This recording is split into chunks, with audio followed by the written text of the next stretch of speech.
What's going on, ladies and gentlemen? Welcome to the video today. Now, a very long time ago, I'm talking 3, 4, 5 years ago, I used to do a series on the channel called GFUEL MythBusters.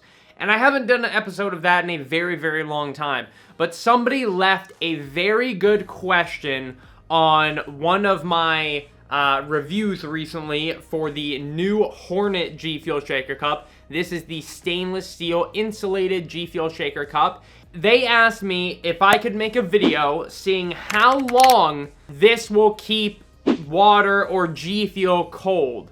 So that's what we are finding out in today's video, ladies and gentlemen. Now, before we reveal how long this shaker can keep stuff cold for, I just wanted to say thank you to everybody using code SHOCK recently. I'll put up all those uses up on screen. I really do appreciate it. And if any of you guys do happen to use code SHOCK, make sure to tweet me on Twitter, and I will make sure to screenshot that and feature you in one of my next videos.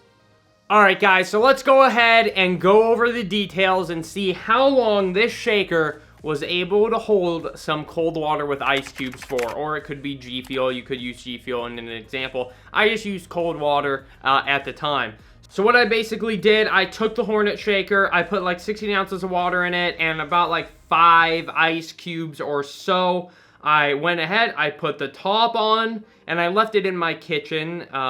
That's where I left the shaker most of the time. It was probably in a little bit of sun maybe, but that's where I decided to leave it. And it was about 5:50 p.m. at night. That is when I put the water and the ice cubes in the shaker and closed it up. Then about 4 hours later, at almost 10 p.m., I went and I checked it, and basically all the ice cubes were still intact, but they were just a little bit smaller. So literally 4 hours, and you still have ice cubes.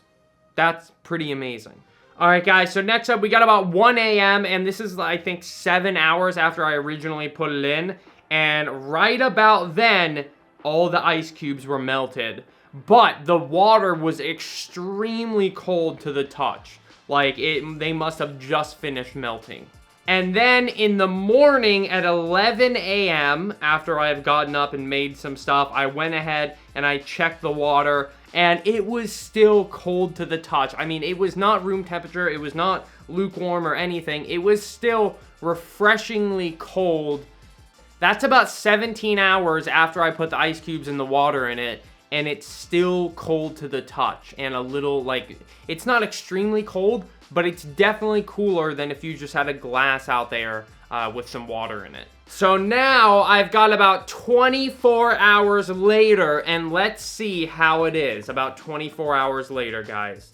I'm gonna open it up, and let's see how it feels. That is ridiculous, guys, okay? That is very cool to the touch. It is not at all, like if you turned your faucet all the way to cold, I mean, I don't know how cold your guys' faucets get, but mine, this is kind of like that. It is very cool to the touch, and I mean, I would still love to have my GFUEL at this temperature. I'd probably prefer it a little bit colder with ice, but even 24 hours later, it's still pretty freaking cold.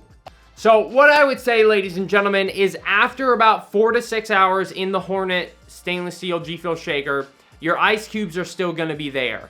But after you get 6, 7, 8 hours, it looks like the ice cubes are going to be melting. And then I would say even 10 hours, 15 hours, 20 hours, it's still refreshingly cold. But when you get to like 24 hours and above, I think that's where you're going to need to probably put another ice cube in. It's still going to be cold, but it's just like faucet temperature cold. It's colder than just a glass out on the counter or anything. But like I said, ladies and gentlemen, I would say 20 to 24 hours is about how long the Hornet shaker can stay cold for. Now, I did put ice in mine, so you'll have to put ice in yours in the beginning to get that full time. Because, I mean, if you just put coldish water in it at the start time, and then 24 hours later, it's probably going to be warm. But, so you have to start with ice in the very beginning like I did to make sure it lasts and stays cold up to, 24 hours. But anyways, guys, I hope that answered your question. This will keep G Fuel or water or whatever with ice cold for about 24 hours. So thank you guys for watching. I hope this helped you decide if you want to pick one up. But I just want to say thank you very much for watching, guys. And another question that I saw people have is, does it have a kind of a metal taste? I have not gotten that yet. Maybe the more I use it, I might. Or if you leave like water in there for multiple days and then drink it, you might. But so far, I have not had any metallic or metal taste when drinking out of the shaker. So thank you everybody for watching. Thanks for being here, and I'll catch you guys in the next video. Peace out, ladies and gentlemen.